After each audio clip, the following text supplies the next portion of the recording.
Hey guys, that Welsh nerd here, and today we're going to be looking at the Reaver Battle Titan for Adeptus Titanicus. Now, the Reaver Battle Titan is your midline Titan.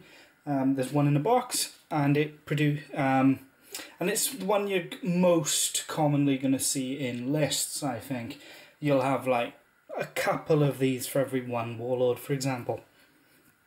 So we got this really nice artwork on the front, and on the back we have got breaking down what it is using Legio Graphonicus iconography and style. So you got an Apocalypse missile launcher, a Power Fist, a Gatling blaster, and the option to build a laser blaster, as well as oh no mind, I thought I showed you here that you can make a closed fist with it, which I've seen you can do.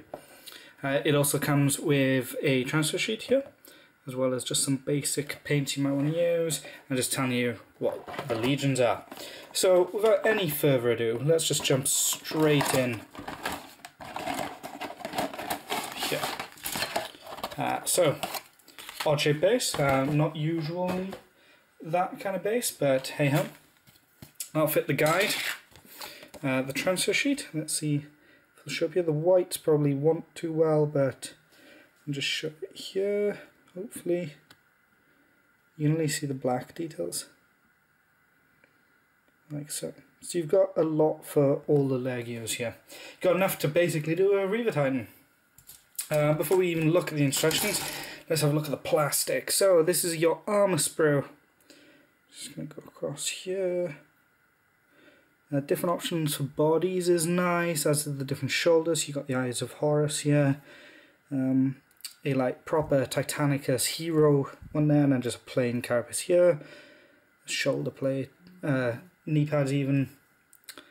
Yeah, so this is your armour sprue. Then we've got all your mechanical gubbins. Like feet, the teeny weeny void shields here.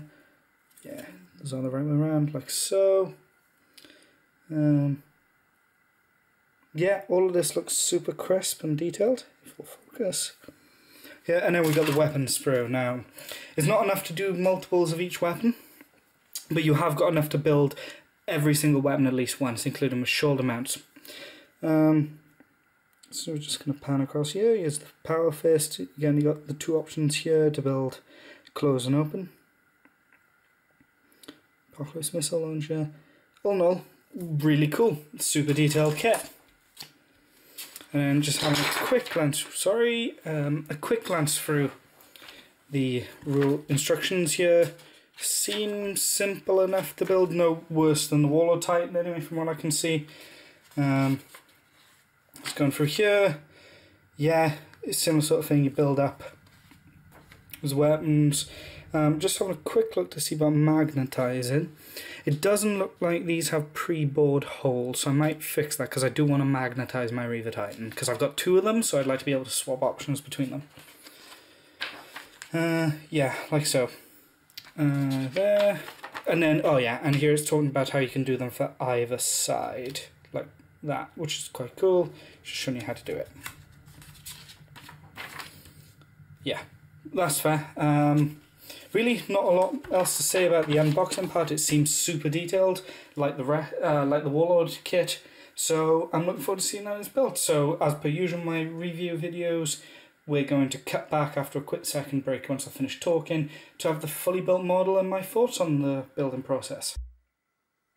And here we have the fully built Reaver Titan. Now this is a great looking finished model, it really is. The Reaver Titan is super iconic. It's like the Warhound in regards, where it's just got such a super unique design as far as 40k stuff goes. So once you see it, you're instantly hooked on what that thing is. The build process took a while. It actually felt more fiddly than the Warlord Titan. Mainly on the posing, like you can see it slightly here if it decides to focus on it. This armor plate on the leg doesn't quite fit in because his leg is bent at a slightly too awkward an angle for it. Again, that's my fault, but it just seems like an oversight considering how manageable all the arm pieces were on the Warlord Titan.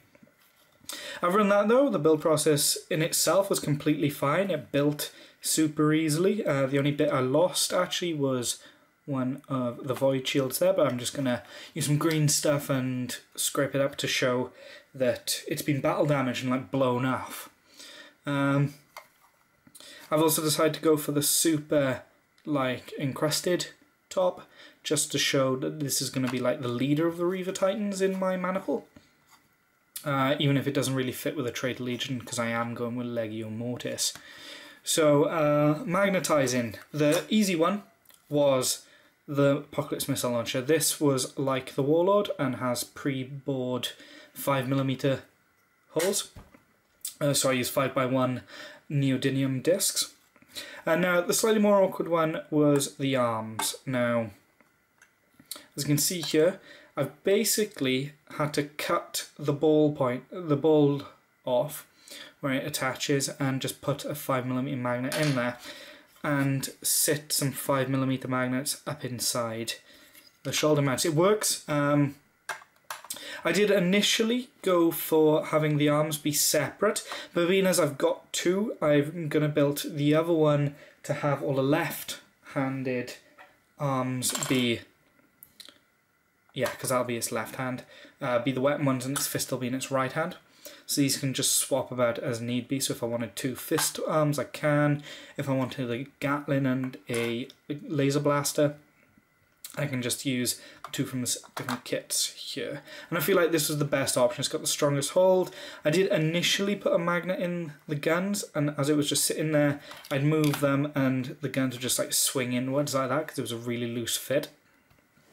But yeah, other than that, it's a nice little kit. As for scale-wise, this isn't going to be the best shot of it. But here is a partially painted Warlord Titan. As you can see, this should give you an idea, kind of. I'll see if I can zoom up just a little bit to try and get that in a bit more, just to show you the scale we're working with here. To me, from what I've seen online, that is the right scale as the full-size Warlord to Reaver. So I'd say that right. It'd be interesting to see if this matches up with the Warhounds when those are eventually released. But yeah, it's a nice little kit, highly recommend. Got a second one already being built at the moment. It's like it's a setting. Yeah, the only other thing I did slightly was I did clip the end off these pipes here. In the actual model, there is like a little square bracket, so it sits under here. You can see it in there. But that made it awkward to remove the magnet part, so I just opted to cut it off. And honestly, when it's like this, you can't see any difference. There was cabling to go from these weapons, but I just obviously didn't include them. But yeah, super nice little kit, highly recommend. It's up there. It's about as good as you'd expect from the building the Warlord Titan. So if you're on the fence about getting it, get it. It's a more financially feasible way to own a Reaver Titan, which is why I bought into it. Yeah, so this has been That Welsh Nerd. If you enjoyed the video, please leave a like, share your thoughts in the comments below, and I will see you in the next one.